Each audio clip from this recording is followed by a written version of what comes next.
Ryan, good to see you. Welcome to Pop Alternative. Yeah, thank you so much.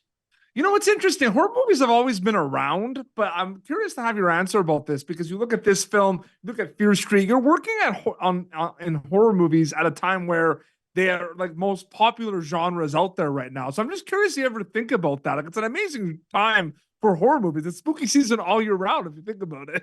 No, it really is. I mean, I think horror as a genre is so innovative, but I also think it is one that really, represents the underrepresented and talks about people on the fringes of society. And, it's telling a story that's hidden underneath the plot, which Yeah. I really love. And I think it's a scary time to be alive. So I think people are happy to let go of real world horror and witness other people afraid of something else. But I think it's also like a really representative place where people see themselves and find themselves relating. No, absolutely. It's so well said. It's interesting because this film is like a movie about making a movie, if you think about it, right? So, like, I'm just curious, like, when you're reading the script, because I love that kind of journey of reading something and then going and filming it, which one kind of stands out more, the horror movie kind of supernatural component, or the fact that it's like a cool, like, making of a film? Like, I thought that was the coolest thing about it, too. It really is. I love movies like that. Like Irma Vep is one of my favorite movies and was a huge reference for this. Um, I really think they go hand in hand in this Yeah. one.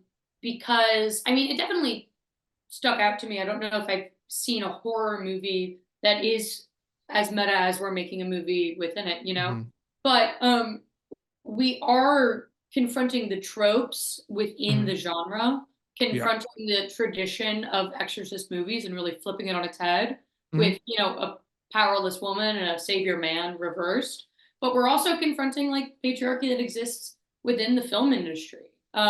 It's such a, long-standing systematic misogyny that, in Yeah. this movie we find a queer young woman forging her own path and confronting that, which I found really relatable and really exciting. Absolutely. And, you know, when so much happens before you go to camera on a film, right? Like I'm not talking about the script, I'm talking about the actual like Hugh Bryant filming The Exorcism. You know what I mean? So you film this, but there's so much that happens before. So in a lot of ways, from a storyteller actor perspective, maybe it feels like two separate journeys before filming and after filming something, or does it feel like one big journey with multiple steps for you? I'm curious about that.